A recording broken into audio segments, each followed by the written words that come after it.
ओम शांताकारं भुजं शयनं पद्मनाभं सुरेशं विश्वाधारं गगनसदृशं मेघं वर्णं सुभागं लक्ष्मीकान्तं कमलनयनं योगंभरध्यानगम्यं वन्दे विष्णुं भवभयहरं सर्वलोकैकनाथम्।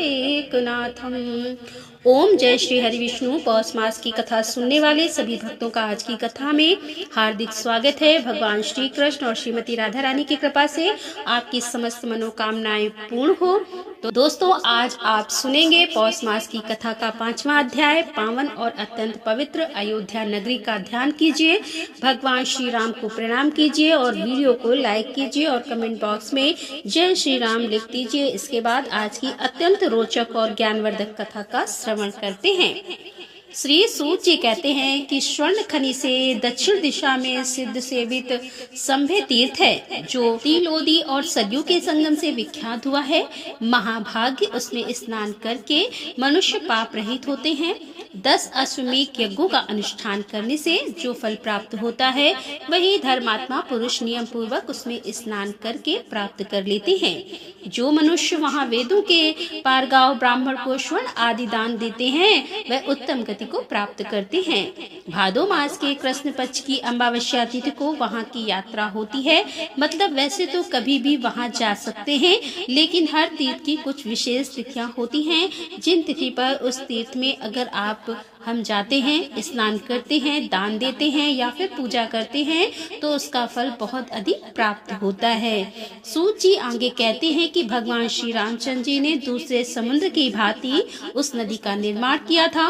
उसमें तिल की तरह काले रंग का जल सदा शोभा पाता था, इसीलिए वह पुण्य शलीला नदी तिलोदी नाम से विख्यात हुई। पवित्र व्रत धारण करने वाला मनुष्य संगम से अन्यत्र भी यदि तिलोदी में स्नान करे तो वह 7 जन्मों के पापों से मुक्त हो जाता है। धर्म की अभिलाषा रखने वाले मनुष्यों को यत्न पूर्वक वहाँ स्नान करना चाहिए। वहाँ किए हुए स्नान, दान, व्रत, होम सभी अच्छे होते हैं। उस संगम में पश्चिम दिशा में तट पर सीता कुंड नाम से विख्यात एक तीर्थ है, जो कि समस्त कामनाओं को पूर्ण करने वाला है। उसमें स्नान करके मनुष्य पापों से मुक्त हो जाता है। सीता जी ने स्वयं ही उस कुंड का निर्माण किया है तथा श्री रामचंद्र जी ने वरदान देकर उसे महान फलों को निधि बना दिया है। भगवान श्री राम बोले कि सौभाग्यवती सीते, इस तीर्थ में विधि पूर्वक किया हुआ स्नान, दान, जप, होम अथवा तप सब अच्छे हो। माघ शीष मास की कृष्ण पक्ष की चतुर्दशी तिथि को यहाँ स्नान करने का विशेष पर्व होगा। उस समय इसमें स्नान करने वाले मनुष्यों के समस्त पापों का नाश होगा। प्रजा प्रेमी श्री रामचंद्र जी ने सीता जी को इस प्रकार वरदान दिया था, तभी से यह तीर्थ पृथ्वी पर प्रसिद्ध है। सीता कुंड मनुष्यों के लिए बड़ा अद्भुत तीर्थ है। उस तीर्थ में स्नान करके मनुष्य निश्चय ही भगवान श्री रामचंद्र जी को प्राप्त कर लेता है।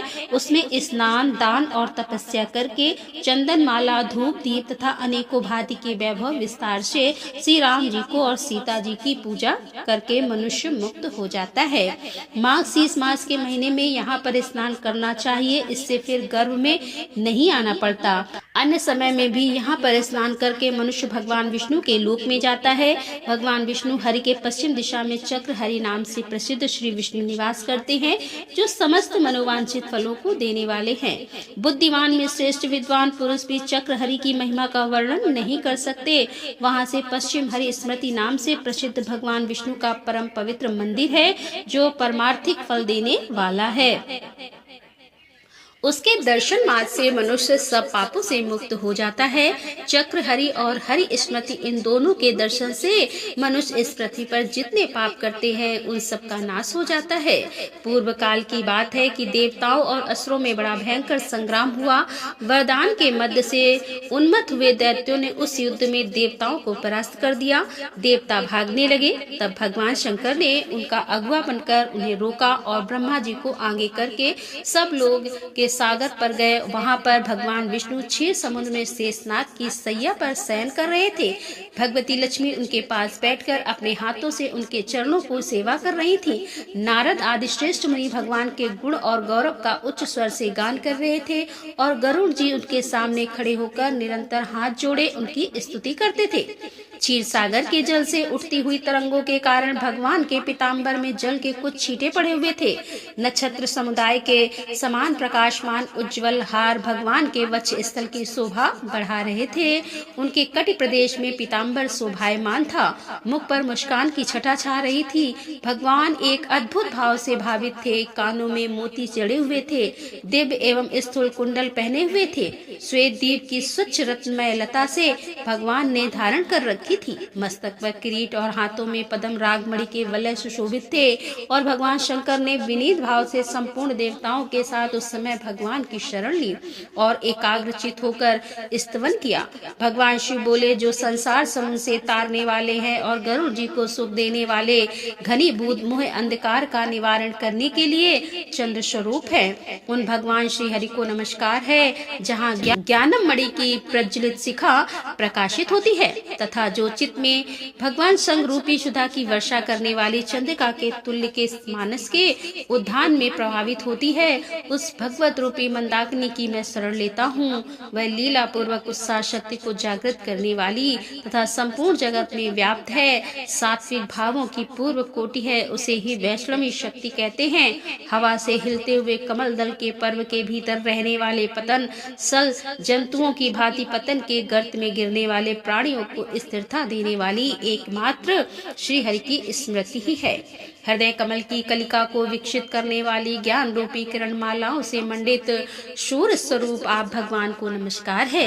योगियों की एकमात्र गति आप संयमशील हरि को नमस्कार है। तेज और अंधकार दोनों से परिविराजमान आप परमेश्वर को नमस्कार है। आप यज्ञ स्वरूप भविष्य के उपभोक्ता तथा ऋग्युज एवं सामवेद स्वरूप है, आपको नमस्कार है। भगवती सरस्वती के द्वारा गाए जाने वाले दिव्य सद्गुणों से विभूषित आप भगवान विष्णु को नमस्कार है। आप शांत स्वरूप धर्म के निधि क्षेत्र एवं अमृत आत्मा हैं, आपको नमस्कार है। आप साधक के योग की प्रतिष्ठा तथा जीव के एकमात्र हेतु हैं, आपको नमस्कार है। आप घोर स्वरूप माया की विधि तथा सहस्त्र मस्तक वाले हैं, आपको नमस्कार है। आप योग निद्रा स्वरूप होकर शयन करते हैं और अपने नाभि कमल से उत्पन्न संसार की सृष्टि रचते हैं, आपको नमस्कार है। आप जल स्वरूप एवं संसार की स्थिति के कारण आपको नमस्कार है। आपके कार्यों द्वारा आपकी शक्ति का अनुमान होता है। आप महाबली सबके जीवन और परमात्मा हैं, आपको नमस्कार है। समस्त भूतों के रक्षक और प्राण आप ही हैं। आप ही विश्व तथा उसके सृष्ट ब्रह्मा हैं, आपको नमस्कार है। आप नरसिंह शरीर धारण करके दर्प युक्त होकर दैत्यों का संहार करने वाले हैं, आपको नमस्कार है। आप ही सबके पराक्रम है। आपका हृदय अनंत है। आप संपूर्ण संसार के भाव को ग्रहण करने वाले हैं, आपको नमस्कार है।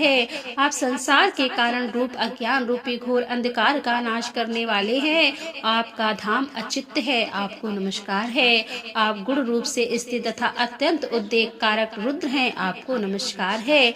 आप शांत हैं, जहाँ समस्त उर्मियां शांत हो जाती हैं, ऐसे कैवल्य पद को देने वाले हैं। संपूर्ण भाव पदार्थों से परे तथा सर्वम है, आपको नमस्कार है। जो नील कमल के समान श्याम और चमकते हुए केसर के समान सुशोभित कौस्तुभ मणि धारण करते हैं तथा नेत्रों के लिए रसायन के स्वरूप हैं, ऐसे में आप भगवान विष्णु को मैं प्रणाम करता हूँ। इस प्रकार स्तुति करने पर प्रसन्न चित्त वरदायी भगवान गरुड़ ध्वज ने कृपा युक्त होकर संपूर्ण देवताओं पर अपनी सुधा वर्षणी दृष्टि से अमृत की वर्षा की और विनीत देवताओं से यह मधुर वचन कहा कि हे देवताओं, मैं ध्यान से तुम्हारा सारा अभिप्राय जान गया हूँ। मैं इस समय अयोध्या नगर में जाकर तुम्हारे तेज की वृद्धि और दैत्यों के उपद्रव की शांति के लिए गुप्त रहकर उत्तम तप का अनुष्ठान करूंगा। तुम लोग भी शुद्ध चित्त होकर अयोध्या में जाकर दैत्यों के विनाश के लिए तीव्र तपस्या करो। ऐसा कहकर भगवान गरुड़ वाहन अंतर्ध्यान हो गए। उन्होंने अयोध्या में आकर गुप्त रहकर देवताओं के तेज की वृद्धि के लिए शीघ्र उत्तम तपस्या प्रारंभ की। इसीलिए वे गुप्त हरि के नाम से प्रसिद्ध हुए। यहाँ पहले आप आए हुए भगवान विष्णु के हाथ से सुदर्शन चक्र छूटकर गिरा था, अतः चक्र हरि के नाम से भगवान की प्रसिद्धि हुई। उन दोनों के दर्शन मार्ग से मनुष्य सब पापों से मुक्त हो जाता है। भगवान श्री हरि के प्रभाव से देवता प्रबल तेजस्वी हो गए। उन्होंने युद्ध में दैत्यों को परास्त करके अपना स्थान प्राप्त कर लिया और परम आनंद युक्त होकर वे अतिशय शोभा पाने लगे।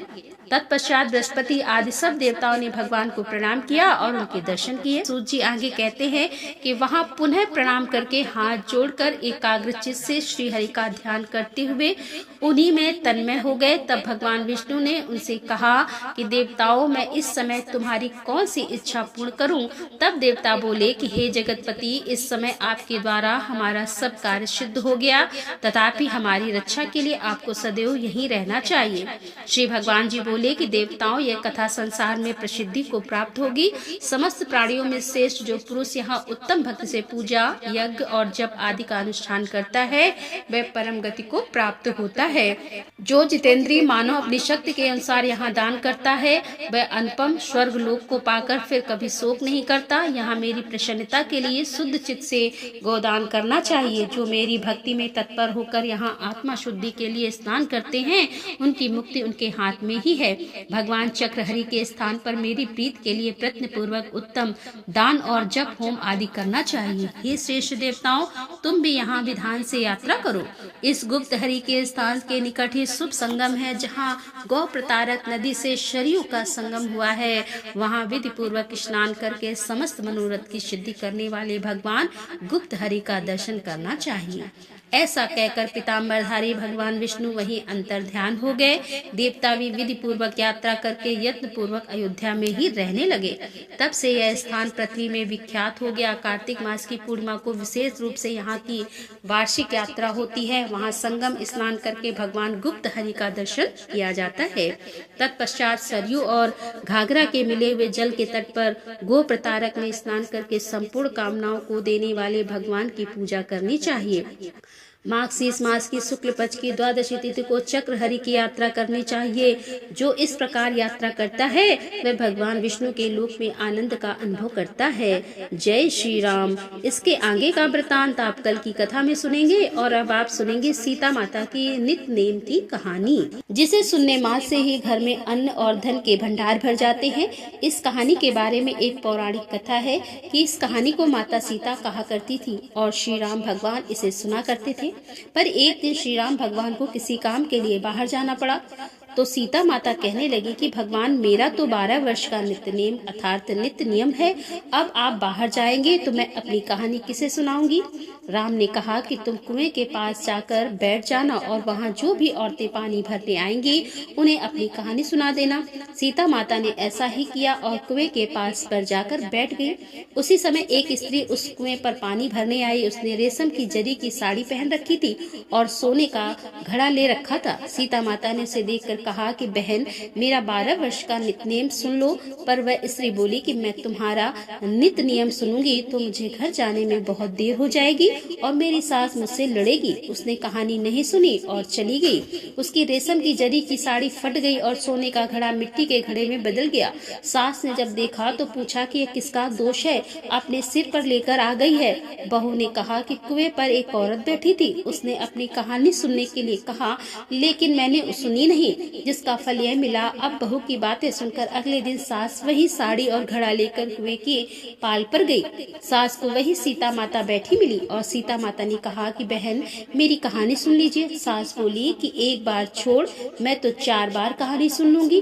तब सीता माता ने उसे अपनी कहानी सुनाई। कहानी कुछ इस प्रकार से है। राम आए, लक्ष्मण आए, देश के पुजारी आए, नित्य नेम का नेम लाए, आओ राम बैठो राम, तप रसोई जियो राम, माखन मिश्री खाओ राम, दूध बतासा पियो राम, सूत के पल का मोठो राम, साल दुसाला पोटो राम, साला दुसाला ओढ़ो राम, जब बोलू जब राम ही राम, राम सवारे सबके काम, खाली घर भंडार भरेंगे, सबका पेड़ा पार करेंगे, श्री राम जय जय राम। सास बोली कि बहन, कहानी तो बहुत अच्छी लगी। कहानी सुनकर अपने घर चली गई और उसकी साड़ी फिर से रेशम जरी की बन गई। मिट्टी का घड़ा फिर से सोने के घड़े में बदल गया। अब बहू कहने लगी, सासू माँ, आपने यह सब कैसे किया? तब सासू माँ बोली कि तू दोष लगाकर आई थी और मैं अब दोष उतार कर आ रही हूँ। बहू ने फिर पूछा कि सासू माँ, वो कुएं वाली स्त्री कौन थी? सासू माँ बोली कि वे सीता माता थी। वे पुराने से नया कर देती हैं, खाली घर में भंडार भर देती हैं, लक्ष्मी जी का वास घर में कर देती हैं और आदमी को जो भी इच्छा हो उसे पूरा कर देती हैं। बहू बोली कि ऐसी कहानी मुझे भी सुना दो। सास बोली कि ठीक है, तुम भी सुनो। और सास सास ने कहानी कहना शुरू किया। राम आए लक्ष्मण आए, देश के पुजारी आए, नित नेम का नेम लाए। आओ राम बैठो राम, तपसी जियो राम, माखन मिश्री खाओ राम, दूध बतासा पियो राम। सूत के पल का मोठो राम, साला दुसाला पोटो राम, साला दुसाला ओढ़ो राम। जब बोलूं जब राम ही राम, राम सवारे सबके काम। खाली घर भंडार भरेंगे, सबका बेड़ा पार करेंगे। श्री राम जय जय राम। ये कहानी सुनकर बहू बोली, कहानी तो बहुत अच्छी है। सास ने कहा, ठीक है, इस कहानी को रोज हम कहा करेंगे। अब सास बहू रोज सवेरे उठती, नहाती धोती और पूजा करने के बाद नित नेम की सीता की कहानी कहती। एक दिन उनके यहाँ एक पड़ोस की औरत आई। बहन जरा सी आँच देना। तब सास बहू बोली कि आँच तो हमने अभी तक जलाई ही नहीं। पड़ोसन ने कहा कि तुम सुबह 4 बजे से उठकर क्या कर रही हो? फिर उन्होंने कहा कि सुबह उठकर हम पूजा करते हैं, फिर सीता माता की नित नेम की कहानी कहते हैं। पड़ोसन ने उनकी बात सुनकर फिर कहा कि सीता माता की नित नेम की कहानी कहने से तुम्हें क्या मिला? वे बोले कि इनकी कहानी से घर में भंडार भर जाते हैं, सारे काम सिद्ध हो जाते हैं, मन की इच्छा भी पूरी होती है। पड़ोसन बोली कि बहन ऐसी कहानी तो मुझे भी सुना दो। फिर वह बोली कि ठीक है, तुम भी यह कहानी सुन लो। राम आए लक्ष्मण आए, देश के पुजारी आए, नित नेम का नेम लाए। आओ राम बैठो राम, तप रसोई जीवो राम, माखन मिश्री खाओ राम, दूध बतासा पियो राम। सूत के पल का मोठो राम, साल दुसाला पोटो राम, साला दुसाला ओढ़ो राम। जब बोलूं जब राम ही राम, राम संवारे सबके काम। खाली घर भंडार भरेंगे, सबका बेड़ा पार करेंगे। श्री राम जय जय राम। अब सारी कहानी सुनने के बाद पड़ोसन कहने लगी कि बहन कहानी तो मुझे बहुत अच्छी लगी।